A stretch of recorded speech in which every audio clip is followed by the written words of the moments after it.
अगली खबर उत्तर प्रदेश के श्रावस्ती से है, जहां पर बेमौसम बारिश से किसानों की टूट गई कमर। धान की सैकड़ों बीघा फसल हुई जलमग्न। लगातार 3 दिन से बारिश ने फसल को पूरी तरह किया बर्बाद। पहले सूखे से जूझे किसान अब बारिश की मार से हुए बेहाल। धान की कटी फसल खेतों में पड़ी, पानी में डूबी, मेहनत पर फिर गया पानी। किसानों ने कहा कर्ज लेकर बोई थी फसल, अब सब डूब गया। सूखा और बेमौसम बरसात दोहरी मार से हताश हो गए किसान की मांग सरकार करे मुआवजे की व्यवस्था। जी हां, मामला उत्तर प्रदेश के श्रावस्ती जनपद से है, जहां पर लगातार 3 दिनों से हो रही बारिश ने किसानों की कमर तोड़ दी है। इससे पहले जहां किसानों की धान की फसल सूखे से मारी गई, जिसे किसानों ने किसी तरह फसल को सूखे के मार से थोड़ा बहुत बचाया, तो वहीं अब बेमौसम बरसात ने किसानों की कटी हुई धान की फसल को पूरी तरह बर्बाद कर दिया है। खेतों में धान की कटी हुई फसलें पड़ी हुई हैं और लगातार 3 दिन से बारिश हो रही है, जिससे कहीं न कहीं किसानों को बड़ी मात्रा में नुकसान होना तय है। फसलें पानी में डूबने लग गई हैं। उत्तर प्रदेश के श्रावस्ती जनपद में बेमौसम बरसात ने किसानों की धान की फसल को पूरी तरीके से बर्बाद कर दिया है। सैकड़ों बीघा धान की फसल पानी में डूब गई है। किसानों ने जहां धान की फसल विनोद कुमार की शुक्ल, कटाई शुरू की। मध्यांचल महासचिव, भारतीय किसान यूनियन। कल दिनांक 30 अक्टूबर 2025 से श्रावस्ती तथा आसपास के जनपदों में बेमौसम हो रही भारी बरसात की वजह से किसान की फसलों की अपूरणीय क्षति हुई है।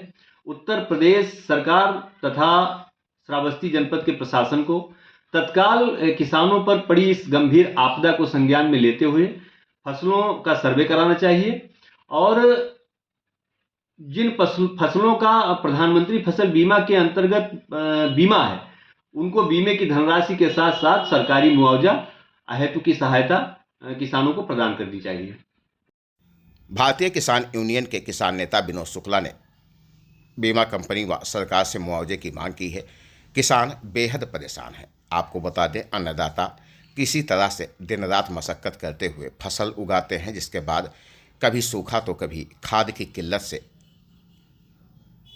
परेशान होते हैं। ऐसे में जब अब मवेशियों से अपनी फसल को पूरी तरह से बचाकर सुरक्षित किया था और जब वो कटने की कगार पर थी, तो कटने के दिन इस तरह की तस्वीर निकलकर सामने आई, जो किसानों के लिए चिंता का विषय बनी हुई है। ये तस्वीरें देखकर आप अंदाज़ा लगा सकते हैं कि कई महीनों की कड़ी मशक्क़त, मेहनत और लगाया गया पूंजी, सब कुछ किसानों का यहाँ पर बर्बाद हो चुका है। किसान बताते हैं कि हमने किसी तरह से कर्ज और उधार लेकर धान की फसल की रुपाई कराई थी, लेकिन एक तरफ हमें सूखे ने मारा तो दूसरी तरफ बेमौसम बरसात ने हमारी कमर तोड़ दी है। जो हमने कर्ज लेकर फसल बोई थी, उसको कैसे अदा करेंगे? अब देखना ये होगा कि सरकार किसानों को लेकर क्या कदम उठाती है। इस दौरान जब खेतों में किसानों से बातचीत की गई, तो उनकी अलग अलग कहानी, लोग काफ़ी परेशान। उत्तर प्रदेश के श्रावस्ती जनपद की ये तबाही की निशानी। चाचा आपका? सलीम खां। ये बताइए, लगातार 3 दिनों से बारिश हो रही है, धान को कितना नुकसान हुआ इससे? सर बहुत ज़्यादा नुकसान हो गया है और इसमें कुछ मिलेगा नहीं, सब जाम गया है। जरवा इतने इतने बड़े हो गए हैं। आपका कितना नुकसान हुआ है? 4.5 बीघा यहाँ पर है और 2 बीघा वहाँ पर है और 3 बीघा ये वह पार पर है। करीब 10.5 बीघा है नुकसान हुआ है जी। और पूरे गांव का मिला के कितना नुकसान हुआ होगा? पूरे गांव का तो सैकड़ों बीघा नुकसान हुआ है। क्या नाम है भैया? राजित राम। 3 दिनों से बारिश हो रही है, किसान को धान को कितना नुकसान हुआ? नुकसान तो बहुत हो गया है, कम से कम हजारों बीघा। तो इसलिए पहले शुरुआत में जैसे बैठा गया था, उसके बाद में तो सूखा ले गया। सूखा के बाद में जैसे भी खाद का इल्लत हो गया, खाद आदमी पब्लिक नहीं लगा पाया। उसके बाद में कुछ फसल रही तैयार रही, तो उसके बाद में फिर ये बारिश हो गया।